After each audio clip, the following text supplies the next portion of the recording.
with Tim Fleischer and Victoria Corderi. Bill Evans with the exclusive AccuWeather forecast and the Eyewitness News team. Now, Eyewitness News. Good afternoon, everyone. I'm Tim Fleischer. It's going to happen. Women in combat. Defense Secretary Les Aspin is expected to sign a directive that allows women to fight in combat. This has been a focus of intense debate. With more now, Andy Field joins us live from Washington. Andy. Well, Tim, they've been debating this for years. In a few hours, they will make it official, in part because of the new man here in the White House. President Clinton promised to make women equal partners in the military, and now his defense secretary will make it happen. Ramp and hatchery, neutral on 3. Nose wheel. Unlocked. ECLs. Stop. Ignitions are off for now. Women have flown Navy planes and helicopters for a while now. This lieutenant watched the debate 2 summers ago as a supply pilot. Back then, she said women could not advance as quickly as men because the service kept them out of combat. Equal and do the same job and excel just with the guys. You'd have to be able to fly in combat. The debate will end later today when Defense Secretary Les Aspin officially outlines his plan to make women full combat partners on aircraft carriers and even in the jets that search and destroy an enemy. This is another step to destroy the image of military discrimination against women. Earlier this month, retired Captain Georgia Sadler said women in flight combat jobs is long overdue.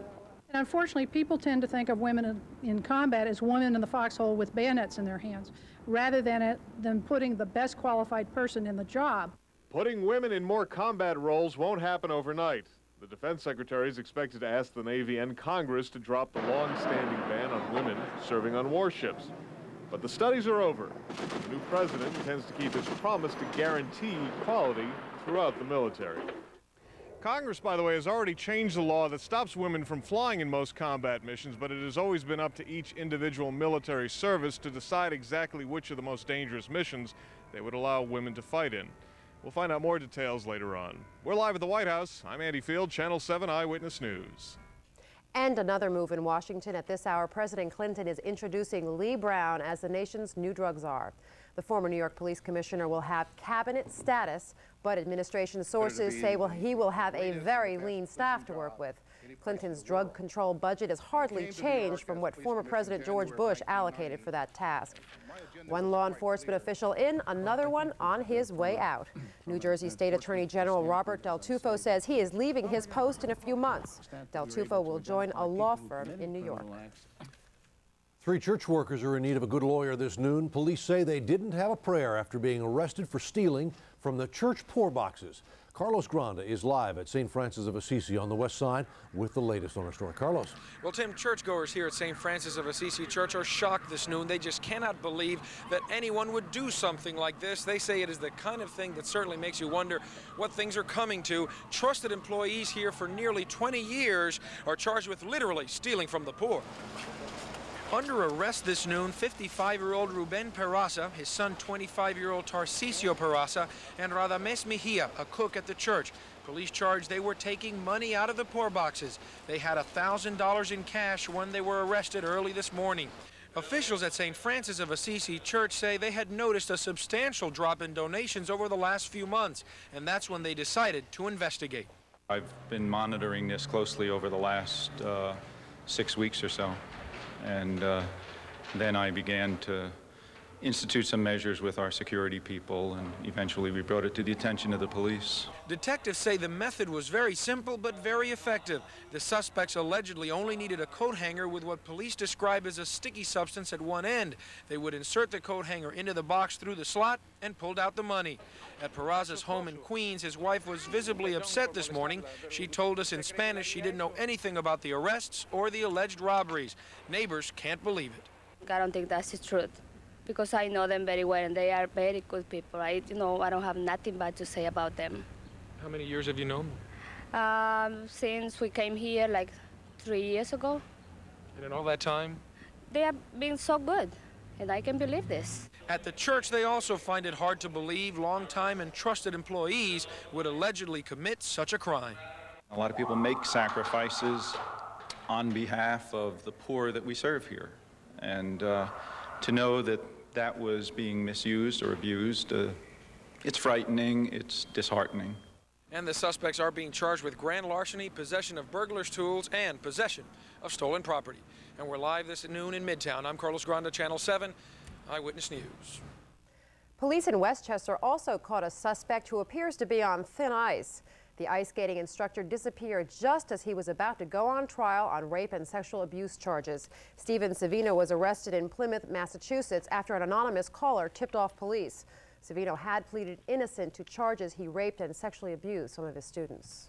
Another student is in trouble, accused of stabbing his intermediate school assistant principal. It happened in Toms River, New Jersey.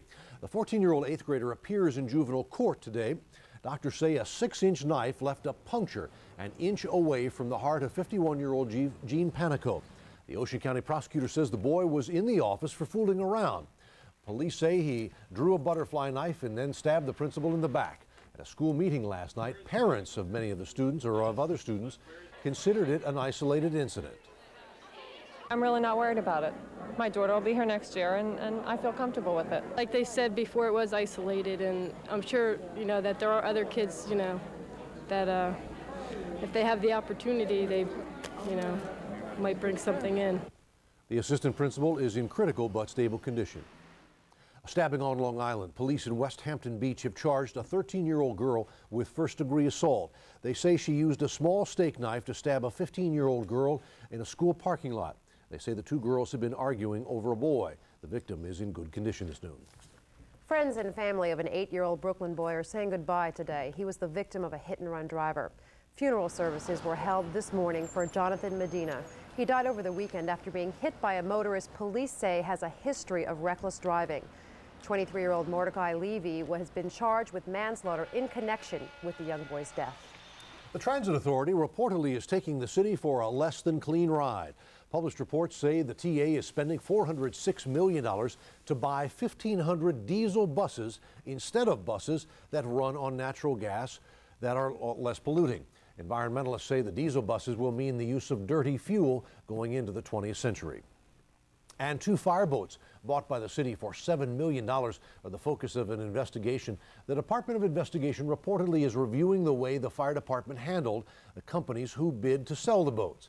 The boats are not in working condition, have yet to fight a fire in the harbor, and the department is in a dispute with the manufacturer over who will pay for repairs. Congress began its inquiry today into what went wrong with the handling of the Branch Davidian cult in Waco, Texas, from the first assault by federal agents to the 51-day standoff to the final conflagration. The House Judiciary Committee heard from Janet Reno this morning, the Attorney General who approved of the plan to tear gas the compound, a plan that ultimately went awry. Doesn't anybody have any historical recollection in federal law enforcement about how to deal with these kinds of people? I haven't tried to rationalize the death of children, Congressman. I feel more strongly about it than you will ever know. But I have neither tried to rationalize the death of 4 ATF agents, and I will not walk away from a compound where ATF agents have been killed by people who knew they were agents. Miles away from the analysis, the digging out continues. Investigators unearthing charred rubble, revealing what one agent termed was a congestion of bodies and an extensive supply of ammunition. As they remove boxes of ammunition, this is exposing more bodies and more body parts. So it looks like there's quite a lot of work to be done in there. Questions linger after last week's fiery end to the standoff that killed 86 people. The committee will air those controversies. Among them, why did agents raid the compound on February 28th after they learned cult leader Koresh had been tipped off? And what proof was there that children were being abused at the compound? That was the government rationale for tear gassing the cult and stepping up the pressure. And what proof is there to the government assertion that the cult members began the fire? The House Judiciary Committee also will hear from FBI Director William Sessions and from Stephen Higgins. He's the head of the Bureau of Alcohol, Tobacco, and Firearms. Questions today about another violent incident. Up next on Eyewitness News, you'll see how a couple's trip to Las Vegas turned into a losing proposition, and it's all captured on videotape. Plus, why one doctor is raising a red... Trip to Las Vegas turned into a losing proposition for some tourists when they were attacked by picketing hotel workers. The bizarre incident was captured by hotel security cameras. A California woman approached the picket line after someone shouted an obscenity. She got hit by a striker and her husband ran in to help. He was then beaten. So far, though, no arrests have been made. And charges against the man they call Dr. Death have been dropped in Michigan. Authorities say there is no evidence that a man Dr. Jack Kevorkian helped to commit suicide tried to change his mind at the last minute. Kevorkian, though, has another fight on his hands. California has revoked his medical license for assisting suicides. He has 30 days to appeal. Out of Washington today, a study showing most elderly people who need care are forced to rely on family and friends. The advocacy group Families USA says government programs fail to reach as much as 2/3 of the elderly who need help with walking, bathing, and feeding themselves. The group is urging the Clinton administration to include national home care in its health care plan. And there's a bit of frightening news this morning, a bit of a warning to all elderly women who get shampooed at the beauty parlor. A doctor from New York Medical College says that shampooing can cause a stroke. He says that when customers tip their heads backward over a sink, it cuts down blood flow to the brain. The doctor recommends these women get their hair washed leaning forward. There is harm as well for premature babies living in a noisy environment. Researchers say preemies need peace and quiet for their survival. 7 on Call's Dr. Jay Adlersberg tells us about some mini earmuffs developed to help babies screen out their new world. Sarah Lee Soulis was born 2 months early. One of her treatments includes wearing earmuffs to protect her from noise. She does respond to noises, and even loud noises sometimes I do see her jump. Despite efforts to keep neonatal intensive care units quiet, they are actually quite noisy. Alarms, telephones, and people can be surprisingly loud. The noise can be up to 120 decibels, which is the equivalent of the noise of an airplane or the noise of high machinery. Too loud for premature babies. They spend several weeks in intensive care, and hearing loss is only one problem. Noise can also cause stress that can lower oxygen levels, raise blood pressure, and burn precious calories preemies need to survive. When they don't sleep, they have temperament problems, sleeping problems, lots of problems that stay on with the baby the first year or 2 of life. These little foam enclosures called mini muffs seem to be helping. They reduce noise to the baby's ears by half, and preliminary research indicates that makes a difference. Dr. Lena Czar tested mini muffs on preemies here at Kaiser Permanente Hospital in Los Angeles. They slept better and longer, and they had more stable oxygen saturations, which means it didn't fluctuate as much, and the heart rate was more stable. Mini muffs aren't yet proven to prevent long-term complications in premature babies. Still, moms like Dolores favor the idea. Do normal full-term babies need mini muffs? Probably not, say doctors. There's less noise in the newborn nursery than in the ICU. The babies spend most of their time with their mothers, and they're out of the hospital in just a couple of days. I'm Dr. Jay Adlersberg, Channel 7 Eyewitness News. And there is another source of noise. Doctors say those who care for preemies and work on the night shift tend to talk loudly and play music to try to stay awake. They hope the new isolates will solve that problem. Well, there is no cure for a good old case of spring fever. Up next on Eyewitness News, a beautiful, cool, sunny day outside, but will this weather hold out until the weekend? Bill Evans has the exclusive AccuWeather forecast. And why young girls all over the country are invading the workplace today. That's next on Eyewitness News. White Diamonds, the intriguing fragrance from Elizabeth Taylor. Your gift with any Elizabeth Taylor White Diamonds purchase of $38.50 or more at Macy's. Now on video cassette, a deliciously funny comedy starring Academy Award winners Kathy Bates. Oh, I was waiting for that space. Face it, lady, we're younger and faster. And Jessica Tandy. You get yourself some hormones. What are you doing? Face it, girls. I'm older and I have more insurance. How many of them hormones you taking, honey? Mary Stuart Masterson and Mary Louise Parker. Fried green tomatoes, now just $19.98 from MCA Universal Home Video. Coming Saturday, Channel 7's got your lucky numbers. Good news. That's right. Starting Saturday, stay tuned to Channel 7 for daily drawings in the New York State Lottery. Good chance. Watch for your winning picks in the numbers game and win 4 every evening during Wheel of Fortune. Take 5 every Tuesday and Friday during Eyewitness News at 11. And Lotto every Wednesday and Saturday during Eyewitness News at 11. Good times. So look out for your lucky numbers daily, starting Saturday right here on Channel 7, your station for the New York State Lottery. Good luck. Daughters unite with their moms today. The Ms. Foundation is asking parents to show their support for their daughters by spending the day with them. One judge on Long Island did not have a daughter, so she improvised. She decided to invite 6 girls from Nassau County to the courthouse. The judge made a ruling for the girls to later meet with some successful women attorneys. And the New York Transit Authority made a move to recognize the day's significance. Officials there treated 200 young women to breakfast and a tour of the Transit Museum. It is all part of raising the self-esteem of young women, no matter what the age. Terrific idea. I think it's a great idea. Yes, excellent. We had young women come by the weather office today, hoping that they would be a weather woman, weather person in the future. They all want to be in the news. And what sage advice did you give them? I tried to give them some advice. Obviously, it didn't work. They all want to be on the news, but none want to be on the weather. They fled from your office. Good job, Bill. Well, once you get to that responsibility part about how you're responsible for the weather no matter what happens. Right. Taking all those angry I don't want to take that in. No. Well, today's a great day to be responsible for the weather. Yes, it is. Absolutely. Look outside at Chelsea Park. Here's a few pictures that we happen to take today. It's beautiful outside, beautifully blue. It has been cool, but the temperature is jumping up quickly because the sun is very strong at this time of the year, even though the air is very cool along the surface. It is a great day to get together with birds of a feather and branch out and enjoy the sunshine. How poetic. Here's how things look this hour. We have skies that are sunny and blue. It is 58 degrees, humidity 27%. Look how dry it is outside. The barometer has been falling, but just a little bit. It's at 30.4 and above that, and if it's been falling just a few hundredths, that's no big deal. The high pressure system that is over the area has got the barometer way up, so that tells us that the weather is just simply gorgeous outside. Winds have been northeast at 8, no rain so far in the last 24 hours. First off, here are the satellite pictures over the last 24 hours here in the northeast.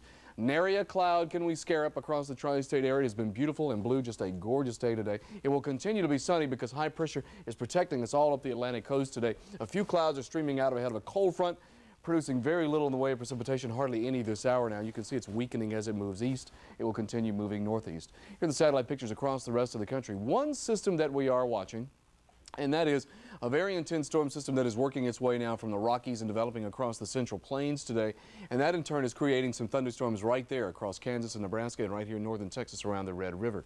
This system will continue to develop, and we'll keep watching it because it's possible this system will present some thunderstorms Friday night into Saturday morning. We'll just have to keep an eye on it. But for now, the precipitation that is falling has been very light. There have been a few scattered thunderstorms that have been heavy across Nebraska and Kansas. And you can see some embedded thunderstorms here and across Oklahoma could create some hazardous weather there later on today, but it will be 48, 72 hours, 3 days before any of this gets here because of the nice high pressure system that's firmly in place across the northeast.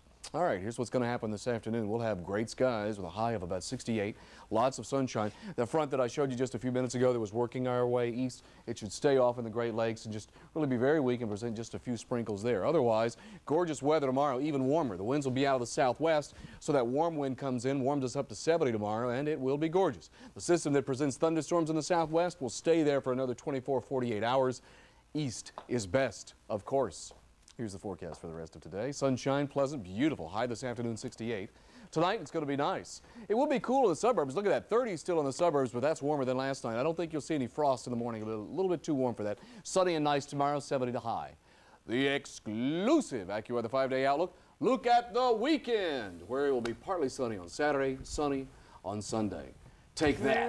Now take that and thank you, Mother Nature. We needed it. That's right. Grateful. Gratitude. Gratitude. Yes, thank you so much. Thanks, Bob. Well, no matter what that temperature is, Aretha Franklin is always hot. You bet. Up next at Eyewitness News, the Queen of Soul comes to Manhattan and warms a crowd, all for a good cause, and you'll hear her next. And a rescue that isn't all it's quacked up to be.